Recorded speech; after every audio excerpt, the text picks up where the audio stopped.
Revelación. Dios se revela al mundo y históricamente se divide esto en dos partes, la revelación general y la revelación especial. Para resumir un poco, la revelación general está disponible para todo ser humano. Se revela la deidad de Dios, de que Dios existe y algo de su moralidad. Y es suficiente para así condenar al mundo, pero no suficiente para salvar. ¿Sí? Mientras que la revelación especial es la palabra de Dios, que es suficiente para salvar al creyente. Ahora, pensemos específicamente de la revelación general, como Pablo lo define en Romanos 1. Empieza Pablo diciendo que la ira de Dios se revela desde el cielo contra toda impiedad. Entonces, una revelación. Dios se revela al hombre y el hombre detiene esa verdad con su injusticia. Entonces Dios está revelando, revela una verdad, pero pero el hombre detiene esa verdad porque ama su injusticia. ¿No? Detener es como de un resorte que estás empujándolo porque el hombre natural puede ver por las cosas invisibles de Dios, puede ver su eterno poder y deidad, son claramente visibles desde la creación. O sea, observe, no necesariamente físicamente, hay ciegos que ven esto, entienden que hay un Dios, su eterno poder y deidad, saben que todo esto fue creado.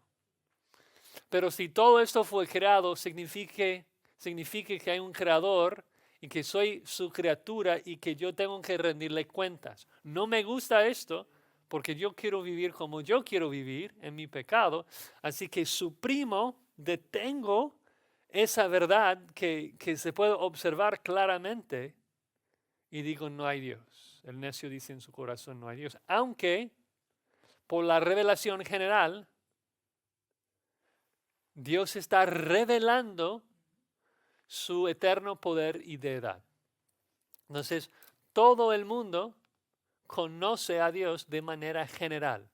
Dice versículo 21, habiendo conocido a Dios, no le glorificaron como a Dios, ni le dieron gracias, sino que se ponen necios y luego entra en pecado y habla de muchos otros pecados, idolatría, homosexualidad, etc.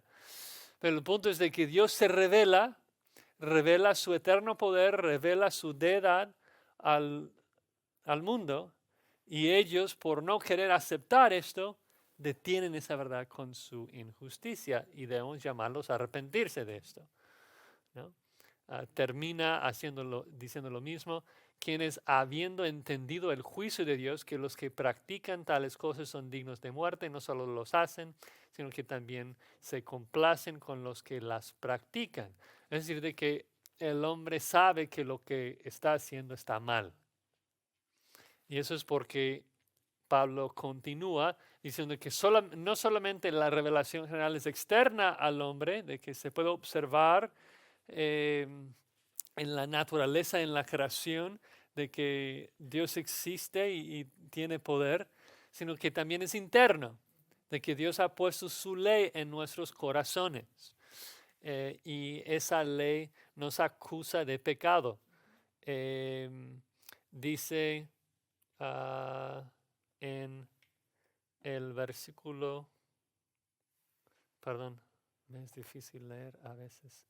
En 14, cuando los gentiles que no tienen ley hacen por naturaleza lo que es de la ley, esos, aunque no tengan ley, son ley para sí mismos, mostrando la obra de la ley escrita en sus corazones, dando testimonio de su conciencia, acusándoles o defendiéndoles sus razonamientos. Entonces el punto es que el pecador cuando peca, su conciencia le acusa, sabe de que estuvo mal. pero ama su pecado y no se arrepiente. Entonces, esto es la revelación general. Dios de manera general revela a cada ser humano de que Él es Dios, su creador, y por medio de esa revelación cada ser humano queda condenado, ¿no?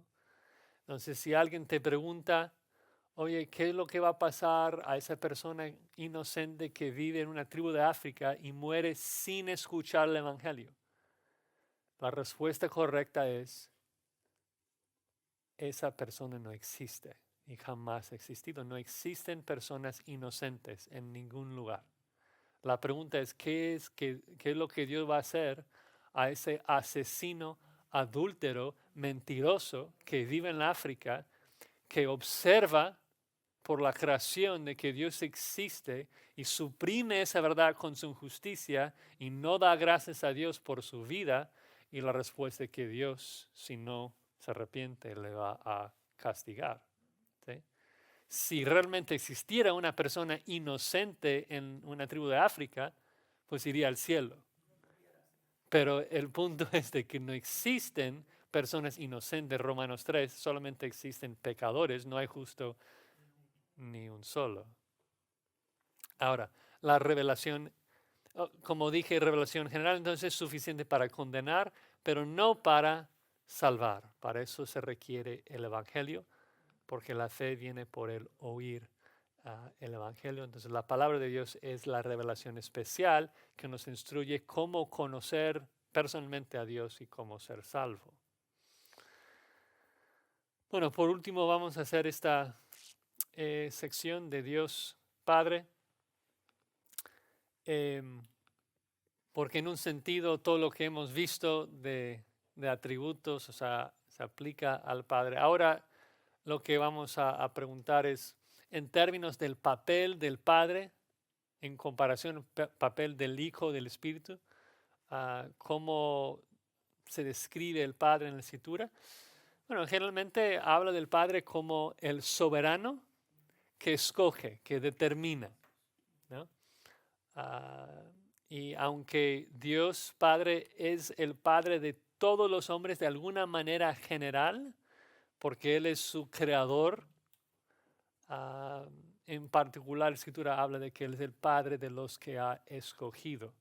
No vamos a hablar hoy de la elección, eso es un término de soteriología, de la salvación, pero cuando se habla del papel del Padre dentro de la Trinidad, en términos de la salvación, el Padre es quien escogió a los creyentes para salvación y que Él es el soberano que toma esas decisiones.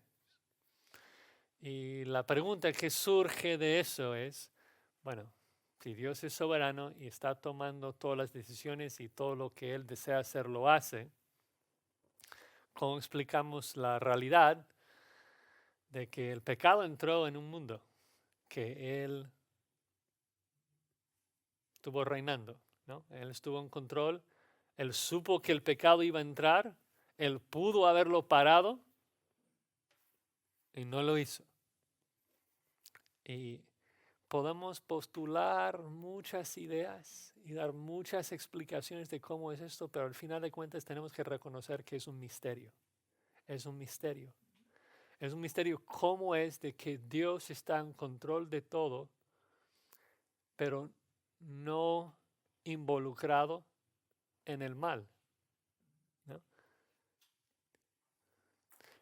Lo interesante es de que nosotros nos gusta hablar de que Dios hace lo bueno y permite el mal, pero Dios no, o sea, lees la Escritura y Dios no habla así.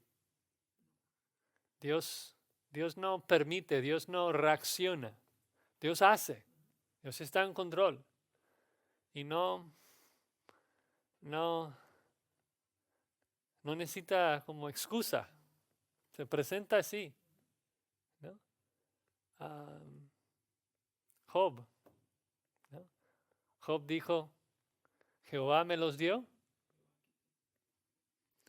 y queremos que diga, y Satanás me los quitó, pero dice Jehová me los dio y Jehová me los quitó, bendito sea su nombre. Y luego el autor, seguro entendiendo de que varios de nosotros diríamos, hoy es que Job habló mal. Luego el Espíritu Santo inspira al narrador para decir, en todo esto Job no pecó con sus labios ni atribuyó mal. O sea, estuvo bien lo que hizo Job.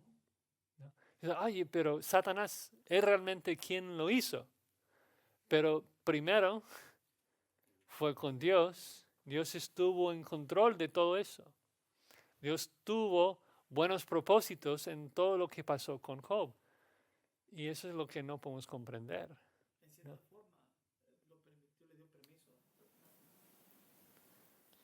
Pero el punto es de que aunque Dios dio permiso a Satanás, cuando Dios luego describe qué pasó, afirma Jehová es quien los quitó.